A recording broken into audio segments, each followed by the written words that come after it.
time moms, you've definitely heard of a doula before, but may not be exactly sure of what a doula does and if you need one. That's why we're so thrilled to have Carson Meyer, a certified birth doula and birth photographer, joining us today to answer all of our burning questions. And this one is called, What's a Doula and Do I Really Need One? Welcome, Carson. Thank you so much. I'm so happy to be here. And I want to first start by just apologizing if my brain is a little slow. I actually just got home from an all night birth, so I haven't slept um, since 2 days ago, but it was so beautiful. And I just feel so lucky that I got to start my day watching a new life come into this world. And then now I get to make it. I was so nervous about missing this today and be here to talk to you guys and listen to all these um, amazing just panelists and speakers with so much wisdom. So thank you so much for having me. Um, I guess I'll start with just sharing how I came to be a doula, and where my passion was born. I always say that when people say like, how did this come to be in your life? And, there's a few things, but really, I think it started in my mother's birth or giving birth to me.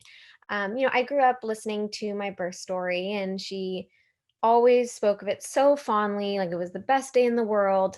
But there was a lot of fear, a lot of um, feeling like she had no control. And she always expressed that there was no one there to honor her needs, right? She was surrounded by so much, perhaps too much family, so much love, and so much support in the way that I think they thought they were giving support. But really, everybody in that room came in with their own emotions as a family member. Um, and no one was really there to give completely just non-judgmental, unbiased support for my mother, to listen to what she needed as the birthing person in the room, as the one bringing me into the world. She didn't know her options. She didn't know her choices. And it was a scary birth. And so that was really like, I think I grew up with a lot of fear around birth. And I think so much of us were raised to be afraid of birth, and not necessarily by our parents, but by our culture, right? You turn on any Hollywood film and it's like the most terrifying depiction of childbirth, where legs are flailing in the air and there's blood and just this masked man standing over you. And I think we live in a culture where we don't really, it's very taboo to talk about birth before you are pregnant or have given birth. And it's the best kept secret. Um, it was actually not until I saw The Business of Being Born when I was in college that for the first time I saw real, non-scripted, live footage of birth.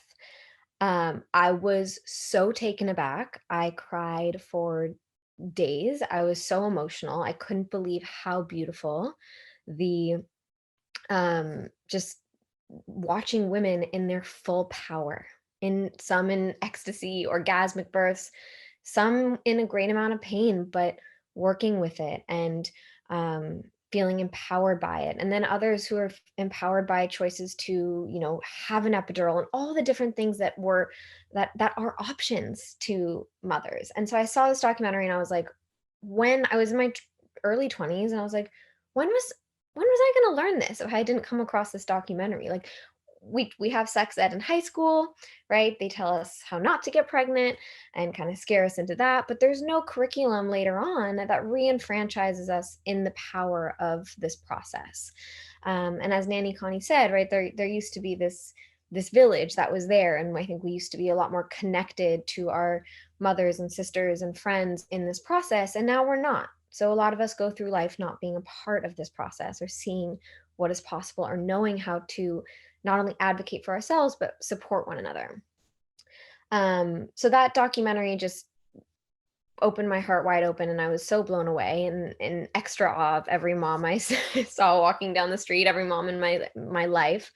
But I also cried because I was deeply, deeply disturbed and upset to learn about our very complex history of childbirth in the United States and the disservice that our medical system and corporations and insurance companies and policies had done, and also racism had done to women in this country. And so that really like sparked the advocate in me, where I was like, why is this happening, right? Why do we have some of the greatest medical advancements and technology in the world, but yet we're one of the highest infant mortality and maternal mortality rates in of any developed country?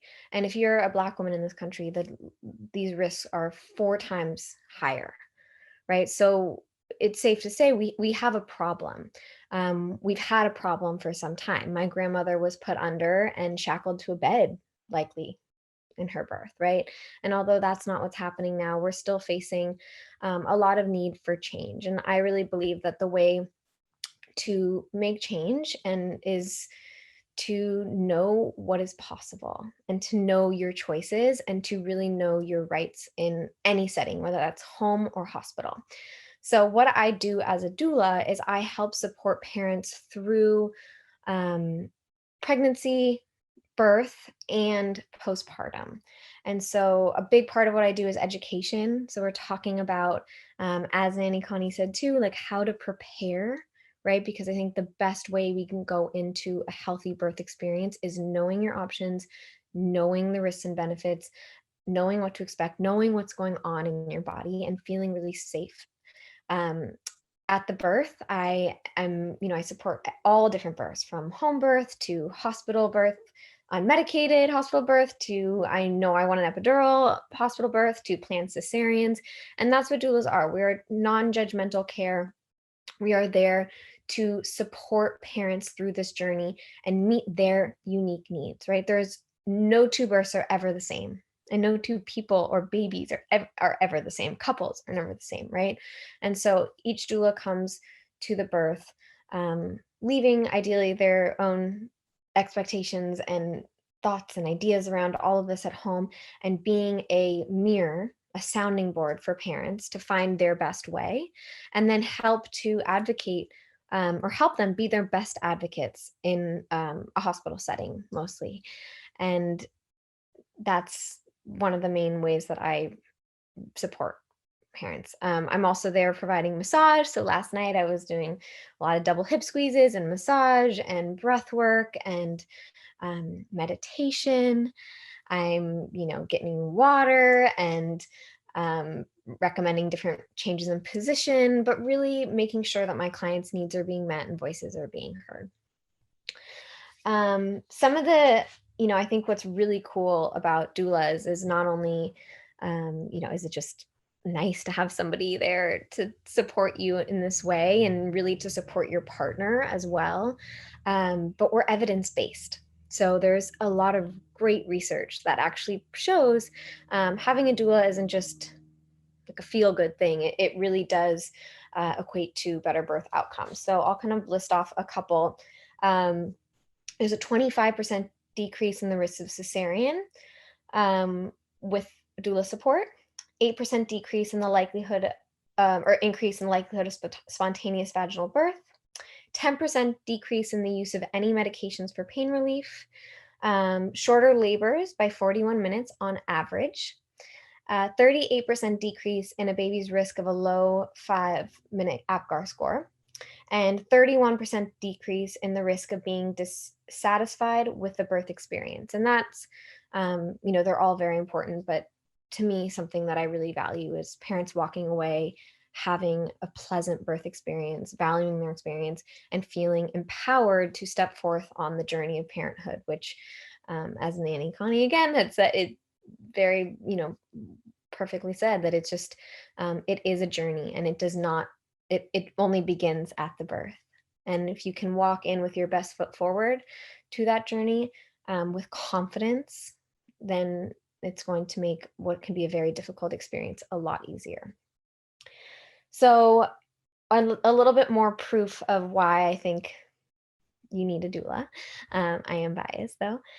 is because I don't know if any of you here are familiar with the term or the word oxytocin, which you guys can.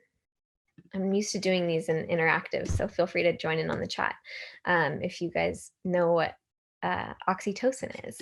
But oxytocin is a love hormone. It is a hormone we create in our body. It's what's released when we are with family, with friends, with loved ones, when we are laughing, when we're feeling safe, when we are having sex. It is the feel-good hormone. The highest amount of oxytocin one can ever have in their body is during childbirth, the mother during childbirth. This is really, really important because when we talk about a doula, again, like feeling good, feeling safe, feeling protected, having somebody hold space for you and your partner to be in that deeply romantic, sensual, and loving space. I often say like an experience of where you would want to have sex, right? Birth should be like sex. It should be romantic. It should feel good to a certain extent. You should feel safe, right? You should feel supported and heard and all of those things. So when we look at this oxytocin connection and all the other times we see it, it is such an important hormone in birth, right? It is so, so, so, so, so important. It's what creates the contractions. It's what makes your breast milk come out. It's what contracts the uterus after birth to stop the bleeding. So we know that when a mother's oxytocin levels are rising and healthy in labor, that her labor is going to progress, right? When we see fear, the things that can stop oxytocin are what we call the tigers, something that scares you, something that shuts you down. And it's very common to walk into a new setting with new faces and be shut down. And so having a doula, I always say, we bring the home, the oxytocin to the hospital, or better yet, we hold space and help the feeling of safety so that parents can be in their love bubble, in their oxytocin bubble, and support that labor hormone. So I always say I'm like the keeper of the oxytocin. Anyway, thank you guys so much, and happy to answer any questions. I think, Carson, there's so many questions. I think one of the biggest questions that comes up first is there a difference between a doula and a midwife? Such a great question. Yes, huge difference. So doulas are non-medical. So when the baby is being born, I usually labor with my clients at home through, just us until they go to the hospital or until the midwife joins. But a midwife is very different than an OB, but they're both the professionals in the space who are looking over for the mom and baby's health and safety, right? Of course, I'm keeping an eye out for that too, but I don't do vaginal exams. I'm not taking any heart tones. I don't do blood tests. I don't read ultrasounds, anything like that. So my care is non-medical. When the baby is born, I'm either in the hospital with an OB or a midwife who works in the hospital, or at home with a midwife who is catching the baby or overseeing and just, taking listening to baby's heart rate and taking mom's blood pressure and all of that throughout the birth. I had a doula with my first son 10 years ago, and I have to say, we actually maxed out our birth plan. We went through every option that was on there, but it was so nice to have a doula who helped us navigate that as we went. Like, it was nice. I felt like our doula, she supported both my husband and I to make the best decision we could in the moments of urgency. So that was really cool too. And then I was also going to say another cool thing was that she knew I wanted to breastfeed. So even though I had an emergency C-section at the end, she was just like, sorry, we got to plop the baby on and feed the baby. So I guess she was just there advocating for us the entire time. Is that a normal experience that people have? Is it a normal, you mean just kind of advocating for you every step of the way and just kind of being there for you and explaining things that, in the moment seem very medical. Absolutely. And I think what you said is so important, right? We can't plan birth, right? That's why I call the birth plan the birth intentions, right? it's being flexible, right? And knowing that there is a certain amount of surrender that has to take place is so important. But having, like you said, that like in those intentions, knowing all the options, knowing what they look like, and going there, talking through how could you have your best cesarean, right? What are the things in that situation that can make you feel supported? What do you need from everybody else around you?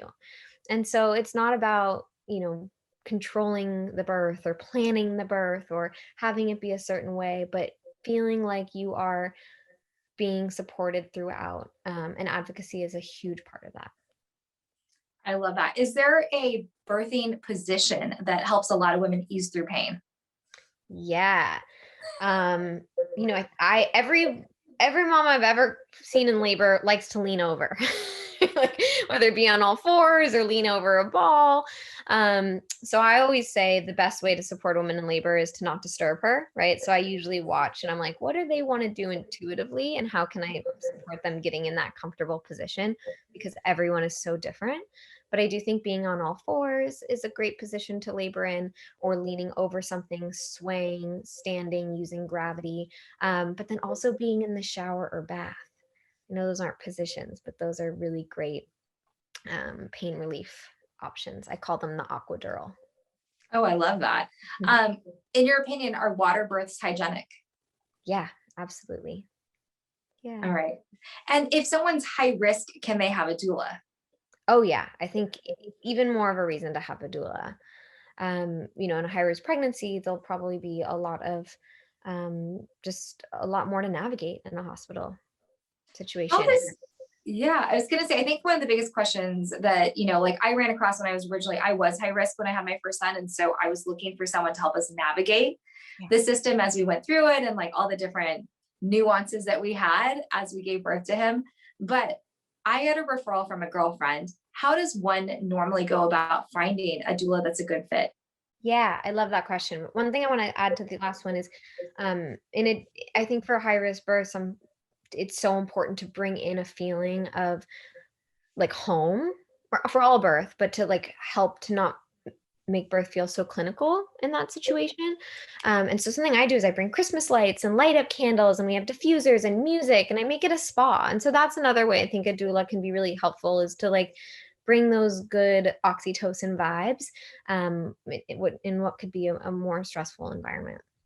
Yeah. And then to answer your question about how to find a doula and or what questions to ask, is I think, asking friends, um, local, doctors, midwives, acupuncturists, yoga instructors, asking around people in your community. There's some great, like Akin, I believe it's called, is a registry online that you can find, and more of those are popping up.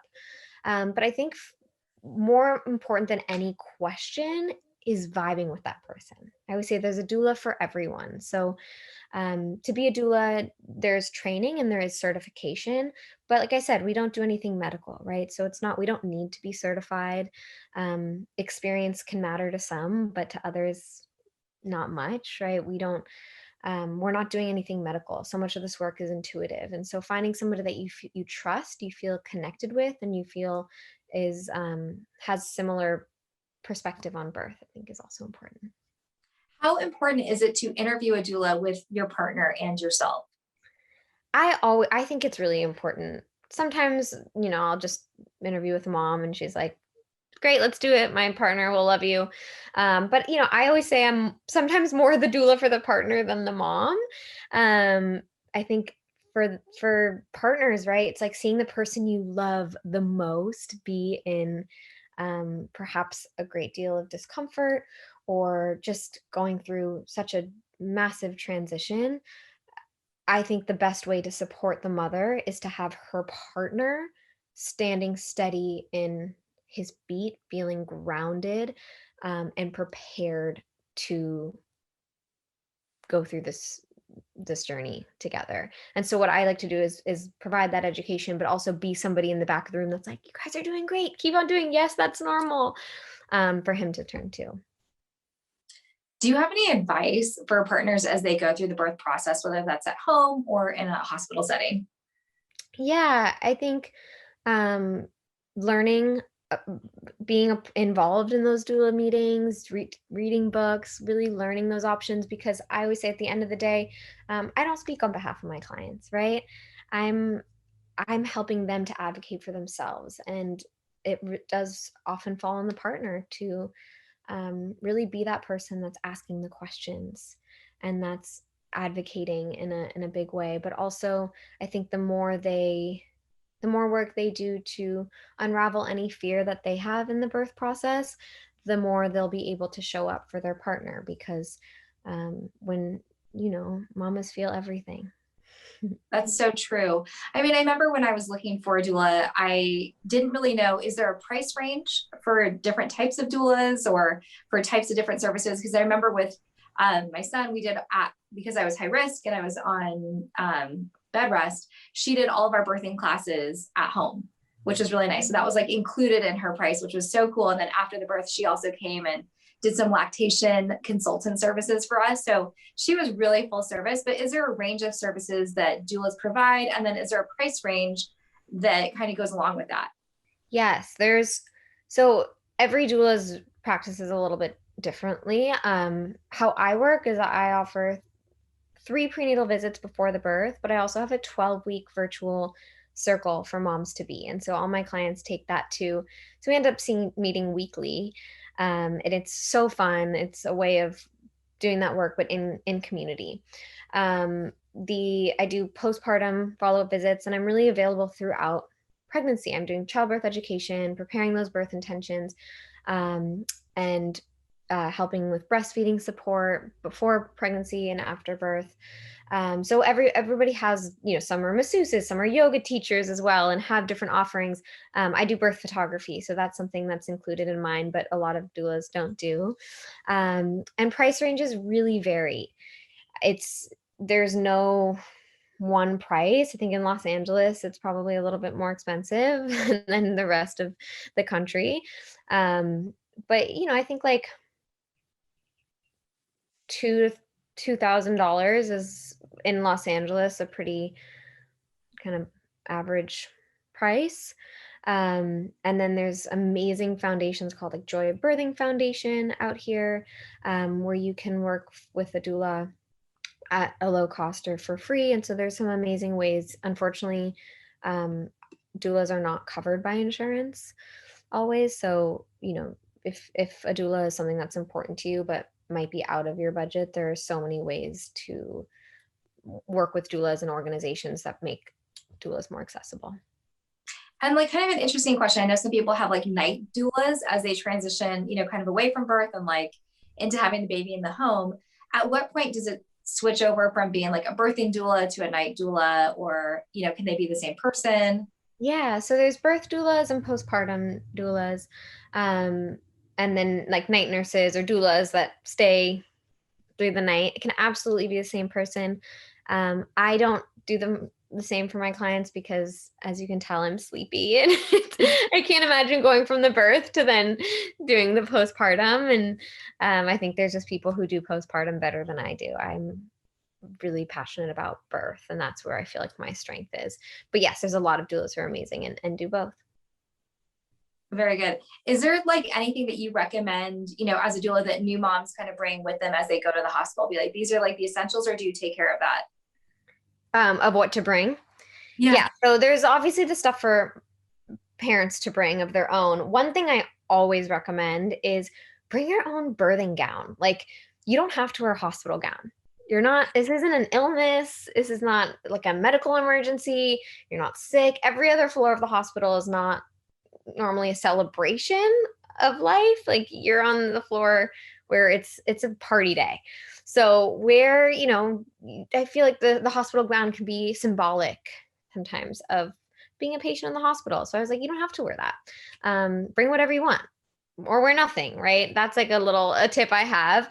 I bring candles, essential oils. I bring some snacks, honey sticks. I bring a hot water pack, which feels really nice on the lower back or belly during contractions. I bring a birth ball, and I bring a peanut ball, which is a peanut shaped ball that can go between the legs. It's great for an epidural. What else? I have a whole bunch of junk in my birth bag, but those are The those bag are of tricks. I like it. yes. A bag of tricks. What Yeah. are your favorite postpartum products that you think every new mom needs? Yeah. You know, I love this question. And I think I always tell my clients, I'm like, your baby registry, yes, the HACA, great. There's a few things you need. Yeah, you need the diaper, you need this. Your baby registry should be mom self-care and support. That there's only so many bibs and onesies one needs, right? And there's like, I don't know. Yes, some of these gadgets are helpful, but at the end of the day, a rested, well cared for, nourished, healthy mom is the greatest gift to that baby, and to the mother. And so that's anything from a postpartum doula, a birth doula, massage, pelvic floor support, food, right? Like meal train or any type of in-home cooking or anything like that. That's really where I believe we should, as a culture, shift and focus more on. I love that. Thank you so much, Carson. That was so fascinating. You can find her on Instagram at CCE Meyer for an inside look at what it's like to be a doula. So give her a follow. Thank you so much, Carson. That was amazing.